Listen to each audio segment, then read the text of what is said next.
Saudara-saudara yang terkasih dalam nama Tuhan kita Yesus Kristus, hari ini kita bersyukur karena kita bisa kembali dalam program belajar Alkitab Renungan satu pasal satu hari. Hari ini kita akan melanjutkan renungan kita dari kitab Keluaran pasalnya yang ke-38. Nah, hari ini kita akan membaca kelanjutan dari pembangunan hal-hal yang diperlukan dalam kemah suci, dan kita juga akan melihat di ayat 21 sampai ayatnya yang terakhir tentang bagaimana mereka menghitung tentang jumlah uang atau emas, perak, dan tembaga yang mereka gunakan di dalam pembangunan kemah suci ini. Nah, mari kita menyanyikan satu buah lagu dulu dari KPPK nomor 344 sebelum kita merenungkan firman Tuhan ini. KPPK nomor 344, serahkan yang terbaik padanya. Serahkan yang terbaik padanya, tenaga masa mudamu. Serahkan tubuh jiwa rohmu, setia berperang baginya. Yesus teladan yang indah, ya teguh dan tak gentar. Pada Tuhan mengabdilah, serahkan terbaik padanya. Serahkan yang terbaik padanya, tenaga masa mudamu. Lengkapkan senjata Injil, setia berperang baginya. Serahkan yang terbaik padanya, jadikan dia rajamu. Segala hal dalam hidupmu, serahkan kepadanya.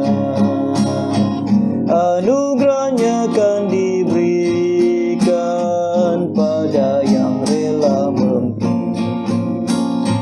Padanya melayanilah, serahkan terbaik padanya. Serahkan yang terbaik padanya, tenaga masa mudamu. Lengkapkan senjata Injil, setia berperang baginya. Serahkan yang terbaik padanya, seluruh jiwa dan raga kita. Di dalam kehidupan kita, mari kita memberikan yang terbaik kepada Tuhan. Hari ini kita membaca Keluaran pasal 38, kita akan membaca dan merenungkannya bersama-sama. Dibuatnya lah mezbah korban bakaran itu dari kayu penaga, 5 hasta panjangnya dan 5 hasta lebarnya, 4 persegi tetapi 3 hasta tingginya. Dibuatnya lah tanduk-tanduknya pada keempat sudutnya. Tanduk-tanduknya itu dibuat seiras dengan mezbah itu dan disalutnya dengan tembaga. Dibuatnya lah segala perkakas mezbah itu, yakni kuali-kuali, sodok-sodok, bokor-bokor penyiraman, garpu-garpu, dan perbaraan-perbaraan. Semua perkakasnya itu dibuatnya dari tembaga. Dibuatnya lah untuk mezbah itu kisi-kisi, yakni jala-jala tembaga di bawah jalur, mulai dari sebelah bawah sampai setengah tingginya. Dituangnya lah 4 gelang pada keempat ujung kisi-kisi tembaga itu, yakni tempat memasukkan kayu pengusung. Dibuatnya lah kayu-kayu pengusung itu dari kayu penaga dan disalutnya dengan tembaga.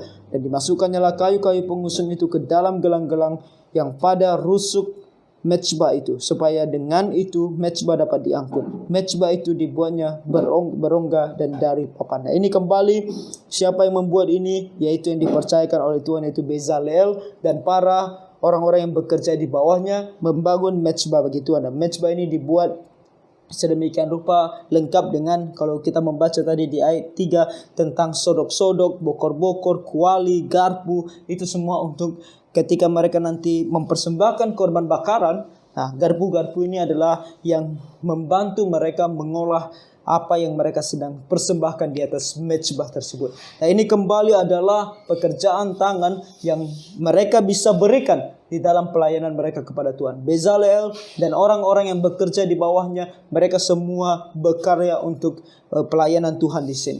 Dan kita melihat di ayat 8 dikatakan dibuatnya lah bejana pembasuhan dan juga alasnya dari tembaga, dari cermin-cermin para pelayan perempuan yang melayani di depan pintu kemah pertemuan. Nah, ini adalah bejana pembasuhan yang akan diletakkan nantinya pas di depan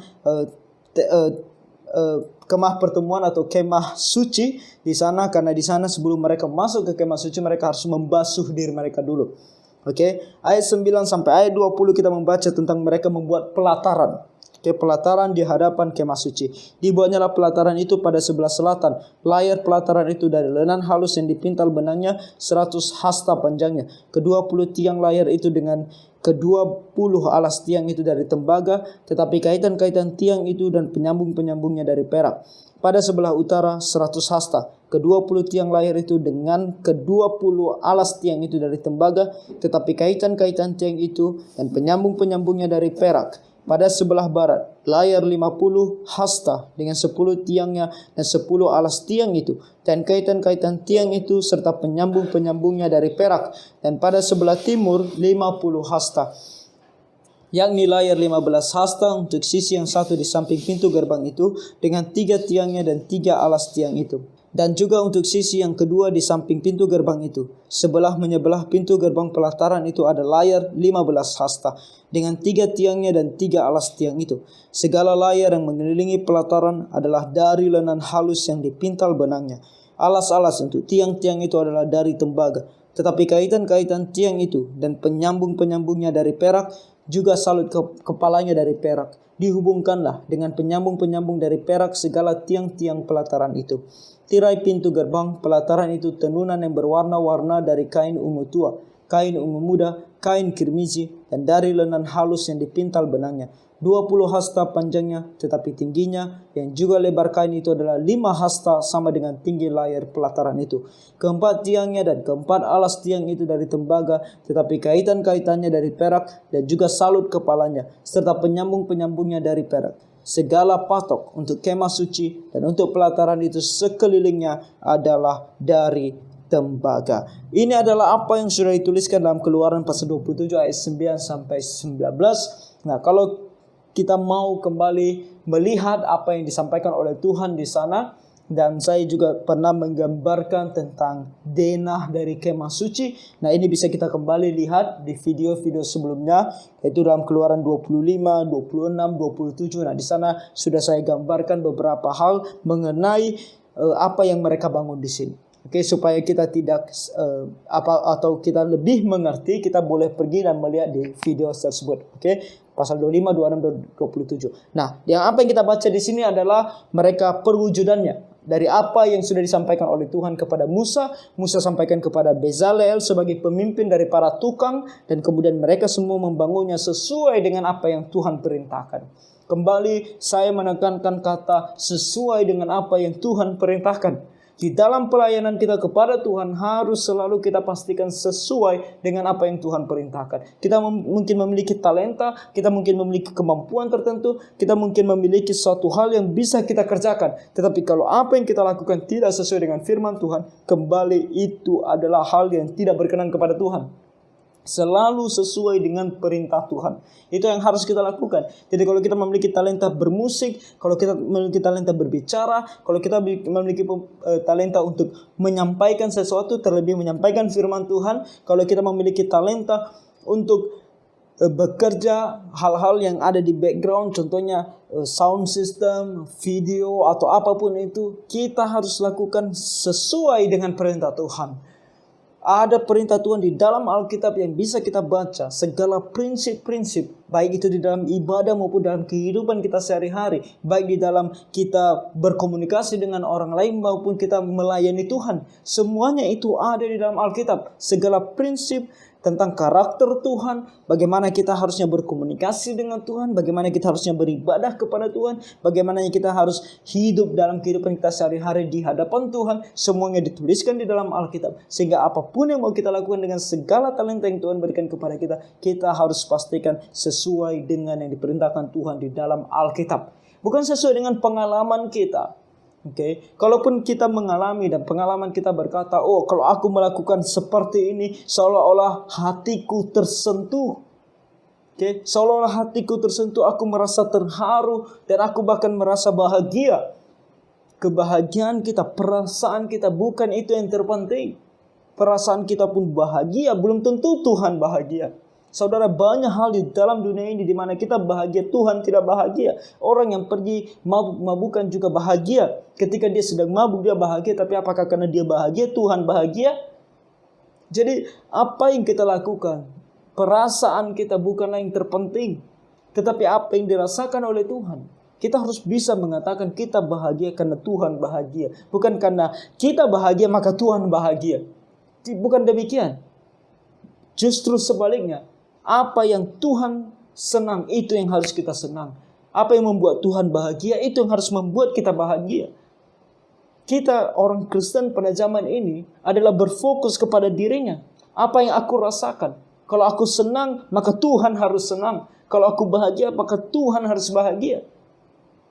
Kita dibombardir dengan ajaran-ajaran yang salah mengenai bagaimana kita melayani Tuhan.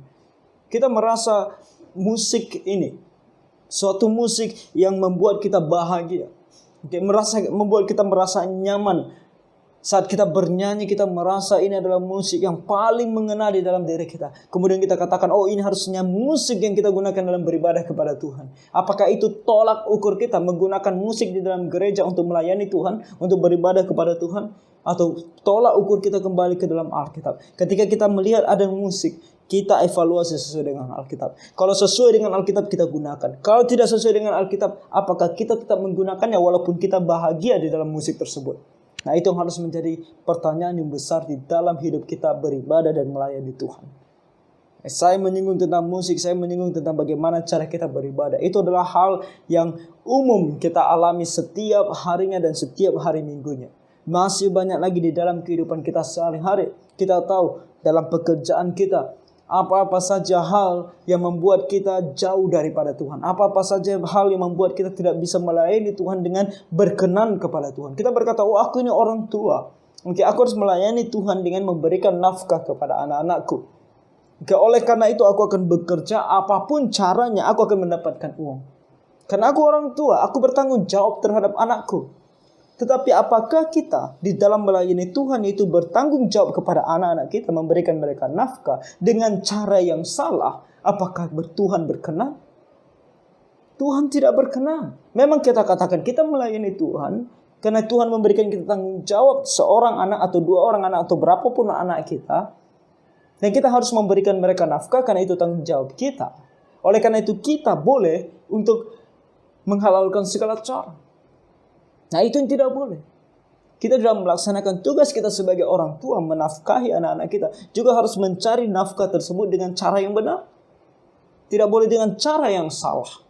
Karena itu tidak berkenan kepada Tuhan. Saudara, itu yang harus kita perhatikan. Kita sebagai pelajar, kita belajar dengan keras. Sebagai tanggung jawab kita sebagai pelajar, dan kita katakan, Tuhan, aku adalah seorang pelajar, aku mau melayani Engkau dengan memberikan hasil yang terbaik. Tapi apakah hasil yang diinginkan Tuhan atau juga prosesnya? Bagaimana kita mendapatkan hasil yang terbaik tersebut? Apakah kita menyontek? Apakah kita ketika membuat paper kita mengcopy tulisan orang lain dan menyatakannya sebagai tulisan kita? Itu adalah hal yang tidak berkenan kepada Tuhan. Walaupun pada akhirnya kita mendapatkan nilai yang baik, tetapi itu adalah nilai walaupun 100, walaupun A plus pun sekalipun tidak berkenan kepada Tuhan. Yang Tuhan inginkan adalah setiap proses di dalam kehidupan kita, setiap hal yang kita lakukan dalam kehidupan kita, kita melakukannya untuk Tuhan. Kita melakukannya persis seperti apa yang Tuhan perintahkan. Perintah Tuhan ada dua segi, yaitu apa yang tidak boleh dilakukan dan apa yang harus dilakukan. Kedua segi ini harus sama-sama diperhatikan dalam segala hal yang kita lakukan. Sebagai ibu rumah tangga juga sama. Bagaimana kita membesarkan anak-anak kita. Oh, aku mengasihi anakku. Oleh karena aku mengasihi anakku, maka aku tidak akan melarang dia. Aku akan memberikan dia apa saja yang dia mau. Aku akan memanjakan dia karena aku sayang kepada dia. Aku mengasihi dia. Saudara, kita mengatakan kita mengasihi dia. Tetapi kalau kita tidak mendidik dia di dalam Tuhan dengan cara yang sesuai dengan perintah Tuhan, maka kita sudah gagal di dalam menjadi seorang ibu.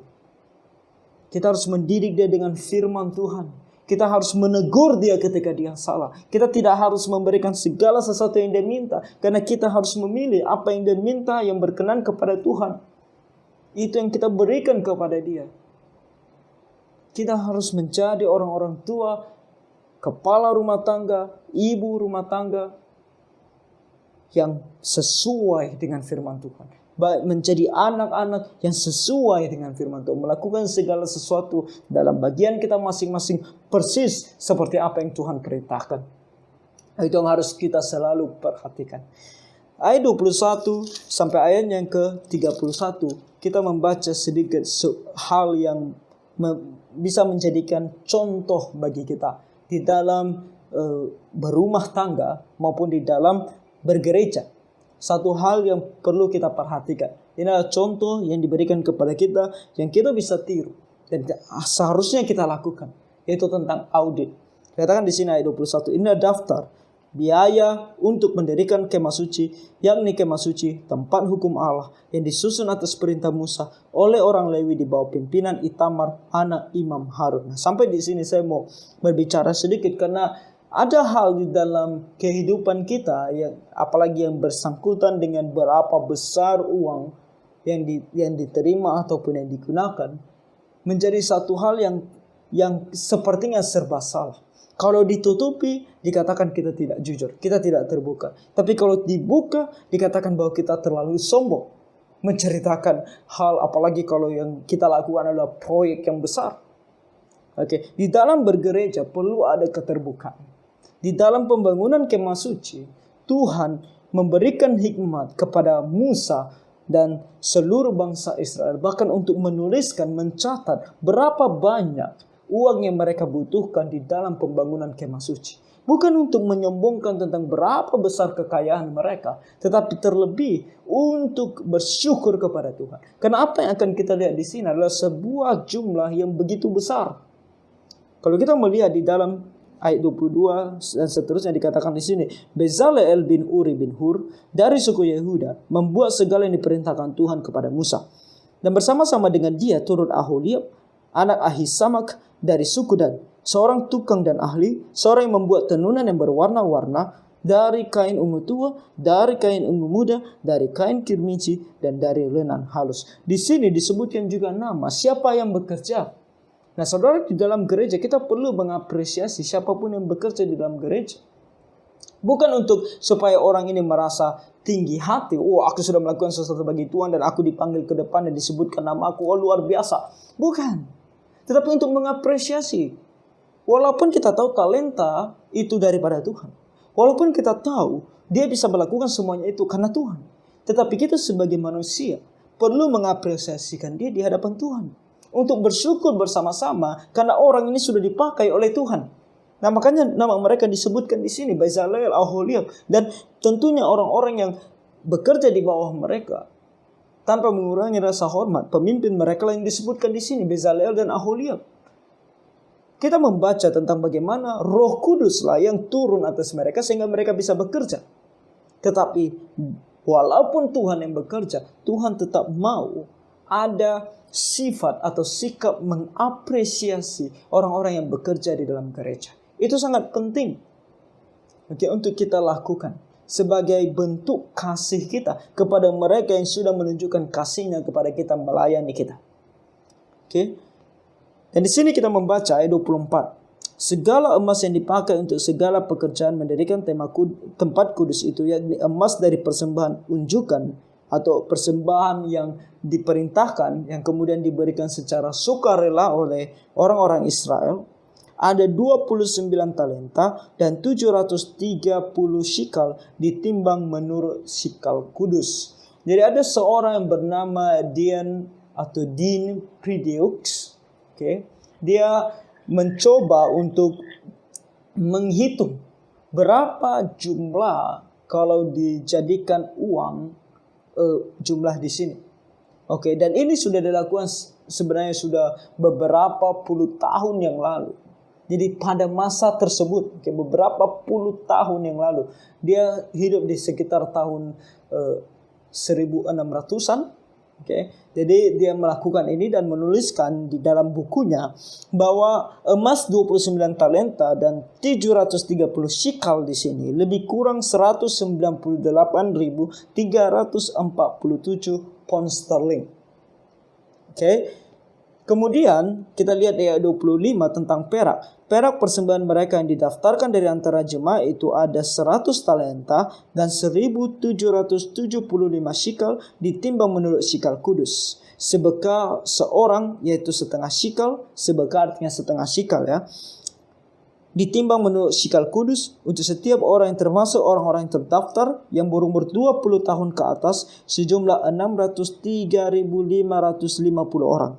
100 di sini dikatakan sejumlah 3.550 orang. Jadi ada sekitar 603.550 orang yang memberikan perak tersebut. 100 talenta perak dipakai untuk menuang alas-alas tempat kudus dan alas-alas tiang tabir itu. 100 alas sesuai dengan 100 talenta itu jadi 1 talenta untuk 1 alas. Dari yang 1775 shikal itu dibuatnyalah kaitan-kaitan untuk tiang-tiang itu, disalutnyalah kepala tiang itu dan dihubungkannya tiang-tiang itu dengan penyambung-penyambung. Nah, orang yang sama, Dean Predeux, juga menuliskan di dalam bukunya tahun 1600-an dia hidup, dia menuliskan di sana bahwa 100 talenta perak dan 1775 shikal perak ini berjumlah sekitar 45.266 pound sterling. Oke. Nah, tembaga yang digunakan, kita lihat ayat 29. Tembaga dari persembahan unjukan itu ada 70 talenta dan 2.400 shikal. Daripadanya dibuatnyalah alas-alas pintu kemah pertemuan dan mezbah tembaga dengan kisi-kisi tembaganya, segala perkakas mezbah itu, alas-alas pelataran sekelilingnya, alas-alas pintu gerbang pelataran itu, segala patok kemah suci dan segala patok pelataran sekelilingnya.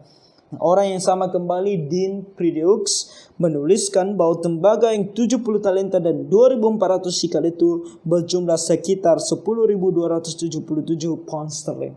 Jadi kalau digabungkan semua ada total 244.126 pound sterling. Yang kalau kita rupiahkan itu sekitar 4.710.542,35 rupiah. Dan ini bukan rupiah zaman sekarang. Bagi kita 4 miliar zaman sekarang sudah sangat besar. Tetapi ini 4 miliar tahun 1600-an ketika Dean Predeux ini hidup. Nah, kita tidak tahu seberapa akurat perhitungan. Dan tidak ada orang yang bisa memperhitungkan ini secara akurat. Sebab yang digunakan adalah shikal kudus. Yang sedikit agak sulit untuk diprediksi seberapa gram atau ons beratnya. Oke, ada yang bilang itu setengah, ada yang bilang sedikit sebelum setengah ons. Oke, jadi ini adalah suatu hal yang tidak gampang untuk dipecahkan, tetapi lebih kurang sekitar 4 miliar pada sekitar tahun 1600-an. Itu sekarang berapa? Bisa triliunan mungkin. Dan kalau itu yang diberikan oleh orang-orang hanya untuk membangun sebuah tenda, kemah suci namanya, untuk tempat di mana bisa diberikan korban bakaran di hadapan Tuhan, dan di mana orang Israel bisa menyembah Tuhan dan merasakan kehadiran Allah di sana. Sebegitu pentingnya lah sebuah tempat yang sangat kudus di hadapan Tuhan. Nah, apa yang ditunjukkan di sini bukan untuk menunjukkan seberapa kaya orang Israel. Tapi yang ditunjukkan adalah pertama tentang kemuliaan Tuhan yang tidak bisa dibandingkan dengan nilai apapun, yang lebih berharga daripada apapun di dalam dunia ini. Tuhan dengan sengaja menuliskan ini kepada kita untuk memberitahukan kepada kita bahwa Dia tidak main-main untuk kemuliaannya. Dia mau kita memberikan yang terbaik untuk kemuliaannya. Nah, ini bukan berarti kita pergi sekarang ke gereja dan membangun gereja kita semahal ini, bukan. Karena kita tidak diperintahkan untuk membangun gereja semahal ini. Kemah suci dibangun semahal ini. Nanti kita akan melihat bagaimana Salomo membangun bait suci lebih lagi. Oke. Tetapi kita tidak diperintahkan untuk ini. Tetapi dalam pekerjaan Tuhan, apa yang sudah kita lakukan untuk kemuliaan nama Tuhan? Pekerjaan penginjilan. Apa yang sudah kita lakukan? Adakah kita mensupport pekerjaan penginjilan sehingga kita bisa mendistribusikan traktat-traktat yang baik adanya? Dan kita juga bisa pergi keluar sana untuk mempermuliakan nama Tuhan dengan membagikan traktat kepada orang lain. Bahkan membicarakan tentang Tuhan Yesus kepada orang lain. Dalam pekerjaan sekolah minggu, dalam pekerjaan persekutuan, dalam pekerjaan apapun di dalam gereja, adakah hati kita untuk mendukung pekerjaan tersebut sehingga nama Tuhan termuliakan? Atau kita bilang, oh itu pekerjaan gereja, itu pekerjaan hamba Tuhan di dalam gereja, biar mereka yang mengurus. Lalu kita cuma melihat dari jauh. Kalau ada masalah baru kita marahi mereka.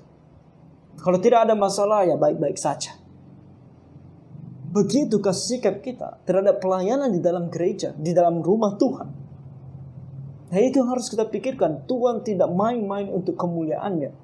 Dia menunjukkan kepada kita betapa kemuliaannya tidak dapat dihitung dengan materi. Kemudian juga kita lihat di sini. Hati daripada orang-orang ini. Orang-orang Israel dengan rela mereka memberikan persembahan mereka dengan begitu banyak hanya untuk membangun satu proyek kemah suci. Kenapa? Satu kesadaran yang mereka sadari. Segala hal yang mereka miliki adalah daripada Tuhan dan milik Tuhan. Saudara, kita lupa bahwa apa yang kita miliki adalah dari Tuhan dan itu adalah milik Tuhan. Nah, kita berkata, oh aku yang bekerja. Aku yang bekerja dengan sangat keras. Setiap hari aku harus bangun pagi dan pergi ke kantor atau pergi ke PT atau pergi ke sekolah untuk mengajar atau kemanapun aku pergi. Aku yang bekerja. Dan aku bekerja selama berapa jam? 8 jam, 12 jam. Aku lembur. Jadi kenapa aku sekarang Tuhan yang memiliki segala sesuatunya? Saudara, Anda lupa. Anda bisa bernafas. Anda memiliki tangan. Anda memiliki kaki. Saudara memiliki kekuatan di dalam tubuh. Sampai hari ini saudara kalau belum terkena virus corona. Karena siapa? Anda bisa mengontrolnya.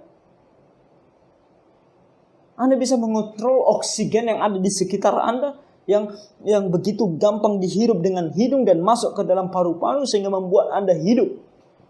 Bisa mengontrolnya. Kalau bukan Tuhan, siapa yang memberikan saudara sekalian kekuatan di dalam bekerja? Dan pekerjaan saudara. Kalau bukan Tuhan yang memberkatinya, dapatkah saudara mendapatkan pekerjaan tersebut? Kalau bukan karena Tuhan memberkatinya, dapatkah saudara berhasil di dalam pekerjaan tersebut? Kalau bukan Tuhan yang bermurah hati untuk memberikan semuanya bagi saudara cukup dalam kehidupan bahkan berlebih. Lalu kenapa sekarang kita melupakan Tuhan dan menggunakan segala hal yang Tuhan berikan kepada kita untuk foya-foya, untuk hidup tidak berkenan kepada Tuhan, pergi ke warung mabuk-mabukan, beli rokok untuk menghabiskan, membakar semuanya. Padahal itu semua adalah yang diberikan Tuhan kepada kita.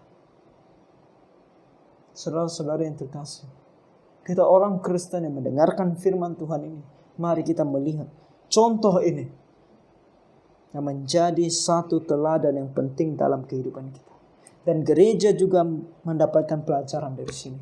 Mengapa gereja harus selalu melaporkan keuangannya kepada jemaat? Penting. Supaya jemaat tahu apa yang sudah mereka lakukan di dalam pelayanan. Karena dengan memberi persembahan mereka mendukung pelayanan. Apa yang sudah dilakukan untuk mendukung pelayanan tersebut?